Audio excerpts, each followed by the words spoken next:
Welcome to the SIWIKE podcast, the only podcast that shares the stuff you didn't know you needed to know about jobs, careers, and life. The SIWIKE podcast, the stuff I wish I knew earlier. Hi, everyone, and welcome to another edition of the SIWIKE Stuff I Wish I Knew Earlier podcast. We're here with our guest mentor, Mintikah English Palmer and Minty. Thanks for joining us. And today we thought we'd talk about self-love, right? So it's an interesting topic. So I'd love for you, in kind of your own words, to talk about like what is it, and then maybe we'll pull out some dictionary definitions to get whatever the dictionary says about it. Thank you, Luki. So to me, self-love just means like loving everything about yourself, like loving your flaws, loving your past, loving your mistakes, and just loving like being in your body. So just appreciating like everything about yourself is what self-love means to me. Yeah, and I would agree with that. That's initially what I thought of when we were started talking about this, and I Googled it, and the definition was like an appreciation of one's own worth or value, which I think is appropriate. And then another one was proper regard for and attention to one's own happiness and well-being. But the third one, which I don't think is what we're talking about, was related to like narcissism, self-conceit, or vainness. So that's not the type of self-love that we're talking about. And obviously can go to that extreme, but I think we're talking about more just accepting you for who you are is really kind of the main crux of it. And part of it is also, I guess, one of the opposite side is being a people pleaser, where you care about other people more than yourself. So it's a little bit, it's kind of not being a people pleaser, and not that you're trying to be against others, but you're also like in love with yourself enough that you know, hey, I can do my own thing versus having to do what other people need and want. So yeah, if you want to kind of share a little bit of some of your early experiences and why you feel that self-love is so important. So for me, like growing up, I didn't have a lot of self-love, I was like very like insecure about myself. I had a lot of acne growing up and I used to get bullied for that. So yeah, that's kind of where I started to appreciate self-love. Like I would say around probably like graduating high school, I started to really appreciate just the whole topic of self-love. I started to become confident in myself. I started to appreciate who I was. I started to just accept me for me, because like at the end of the day, this is the only body I'm in, and I just have to appreciate it and just make sure I'm healthy and I'm better myself, and that I'm just accepting me for me. So can you describe some of like those earlier experiences where you didn't feel that self-love? Like what did that feel like to you, and what are some of the experiences? Well, probably not naming names, but what are some of the experiences so that I'm guessing a lot of the audience will relate to it, and then hopefully we'll contrast that with some of the learning and growing and how you got kind of out of that. So what are some of those experiences that come to mind? Oh yeah, sure. So yeah, as I said, like I was like bullied for like having acne and stuff. So it didn't feel great. Like I used to just go home and kind of sometimes I would cry at home. It was like it wasn't a happy time for me. Like, and I think something I used to do when I was younger is I used to use like jokes and like making people laugh as a way to like suppress the feeling I was feeling inside. So like people would always like say I was a very funny and very like smiley person, but like inside I was very sad, and I didn't want people to kind of know that side of me. So I always just pushed like positivity, because I didn't want people to like know that I was actually pretty sad inside. And yeah, I'm just happy that like as I got older, I just started to appreciate myself and just really feel confident and just accept everything about myself. Like we all make mistakes, and like it's the past. Like we can't change it. So just, you know. Yeah, so I'd like to get into some of that transition moments, because I think that's going to be important for listeners. But for my own story, so it probably happened, I guess, around the end of high school as well, where I was kind of like a little bit more nerdy, awkward, big glasses. I have a huge forehead for those that are watching us on video, and wasn't, I guess, the best well-dressed person, that sort of thing, right?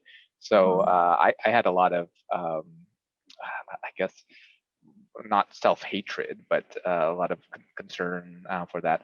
I don't know if I was bullied per se, but I think at a younger age, I was and actually got beat up in the schoolyard once a little bit, and that was the one and only event, but that kind of carried over until later on, and for me, it was a pretty challenging moment. And the funny thing is, it's also my name, right?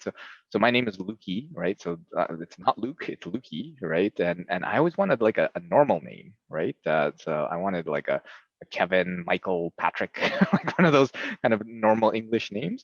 So that was another part for me. So probably not as bad as compared to you, but I guess what were some of the transition points for you? So you talked about just growing up and growing older, but like how did in your mindset, how did that change, and how did that kind of like those epiphany moments happen?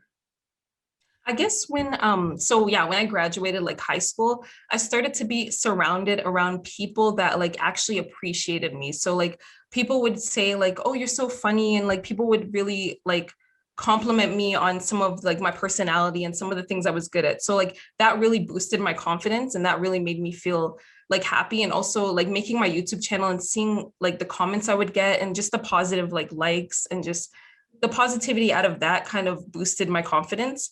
And it really made me start loving myself and like looking at myself and being like, I'm me, like this is okay, like I'm me, and like I can appreciate myself, like there's nothing wrong, like everyone is someone, everyone is unique in their own way. So I started to just appreciate myself that way, and I started to just like appreciate and just like self-love, show myself self-love often. Yeah, I think from my perspective, like my experience, it was a lot later until I kind of accepted myself. So I think I put on a good facade and good face up until even like after I got married, where I had like a good career and good whatever. I was fairly athletic in terms of I could do stuff, but I was never great. I was kind of okay. I was kind of good. So part of it is, I guess, the realization that I don't have to be perfect. I don't have to be amazing at everything.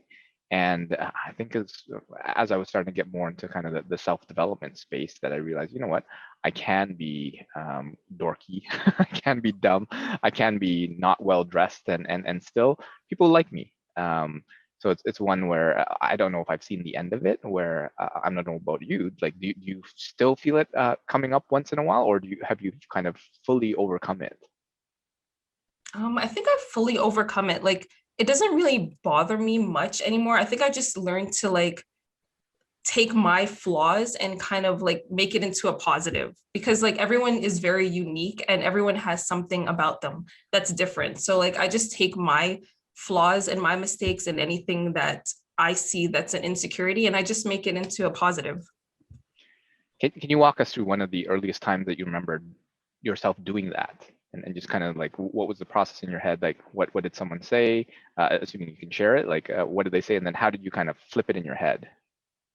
Oh yeah. So I think one of the like earliest times was like when I came out with my first YouTube video. So I was really nervous at first because I didn't know what people were going to think. Like it was something, it was just like people never saw me in that kind of light. So when I came out with it, people were just like messaging me and saying, "Oh my God, you're so funny. Like this is like hilarious. And like I've never seen you like this." And I felt so like relieved. It was like people were finally seeing a side of me that I just hid for so long, and like people were appreciating it. So ever since then, I've just been like being myself. I've just been appreciating myself, and I've just been being myself all like, yeah. Yeah. So I guess what I'm struggling with is like, is there like no more doubt and no more kind of like judgment on yourself? Is that kind of completely gone? And because I need to learn some of that too. I mean, there's always gonna be some doubt and there's always gonna be some judgment.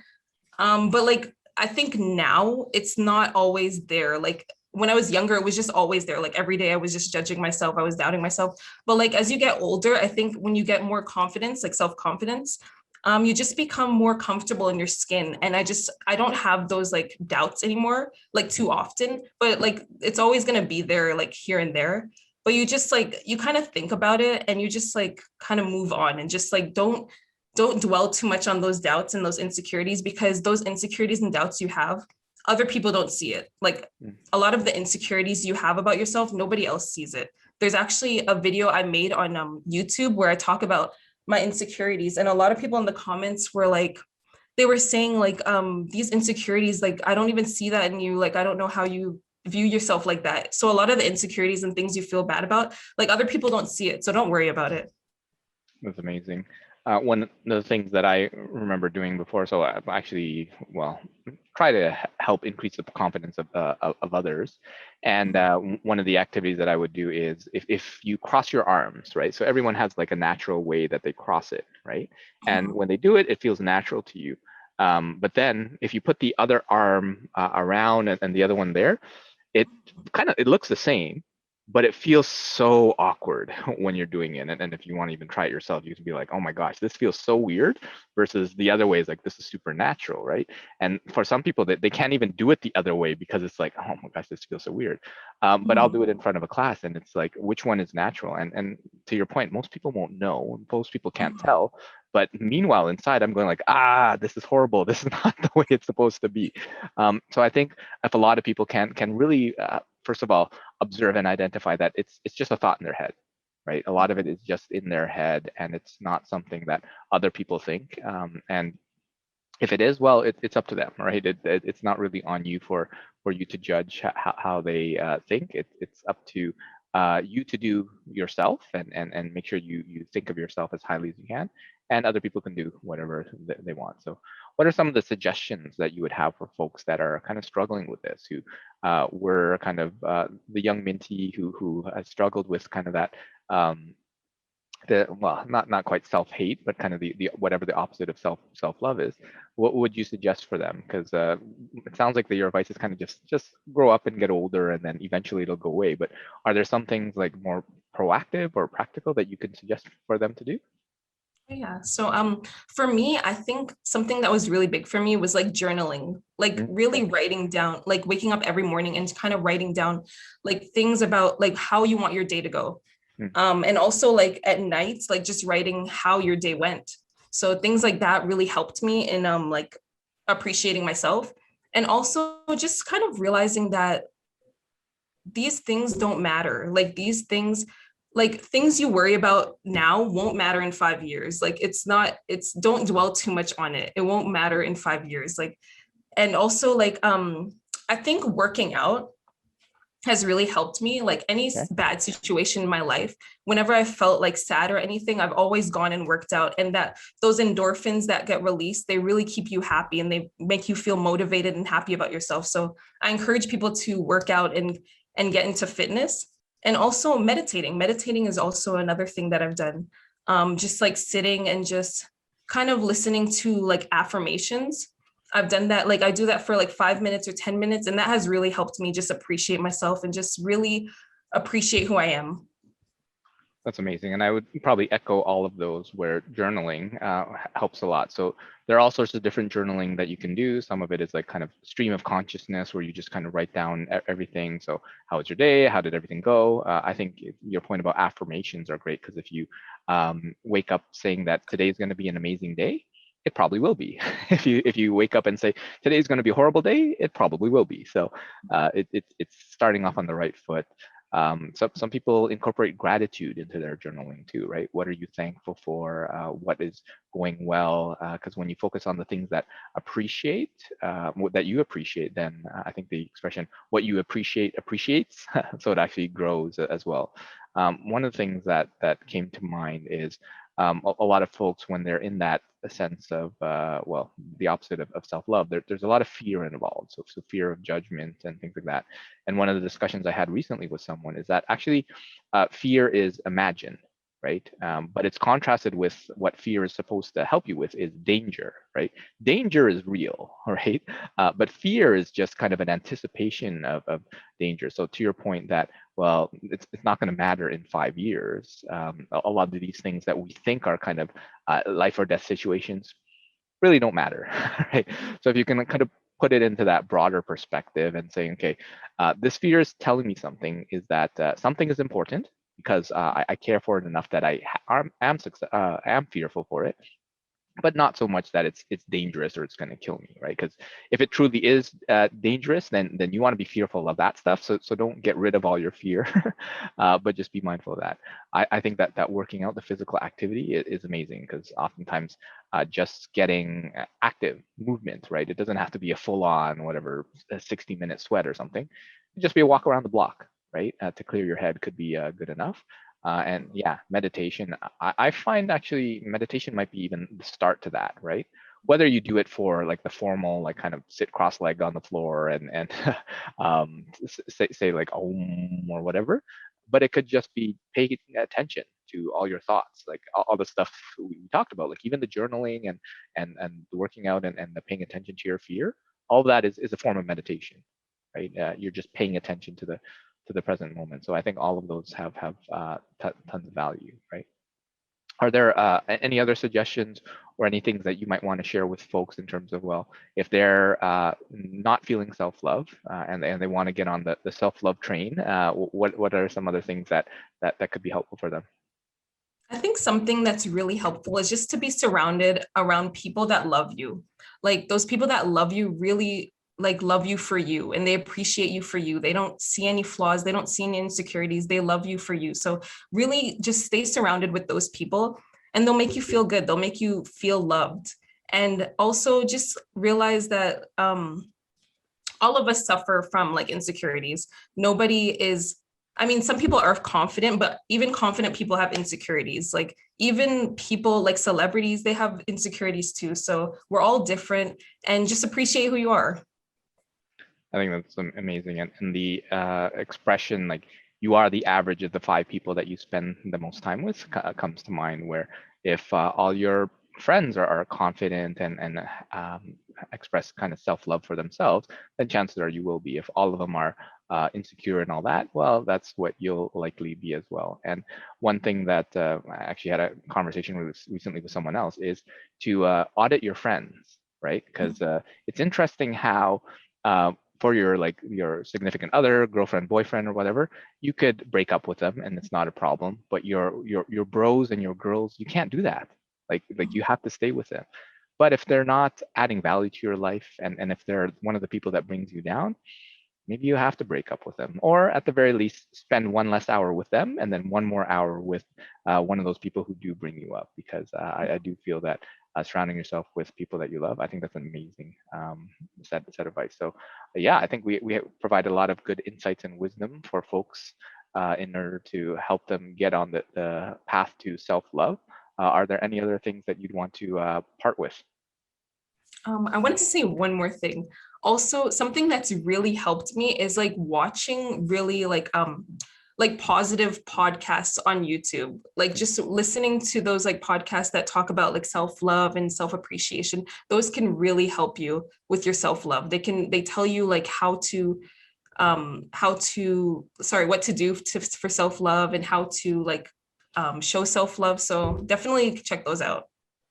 Yeah, I think that follows the point about surrounding yourself by people that love you. It doesn't even have to be people you know.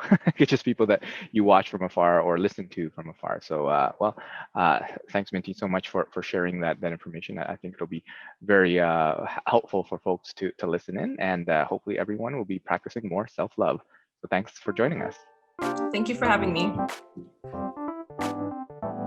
Thanks for joining us on the SIWIKE Stuff I Wish I Knew Earlier, the podcast. If you like the podcast, please subscribe on iTunes, Stitcher, or wherever you found this podcast. And if you can give us a review, that would be very appreciated. Feel free to contact me on LinkedIn at Luki Danu, LUKIDANU, and the same on most social media platforms. And I look forward to hearing from you. Thanks. Bye.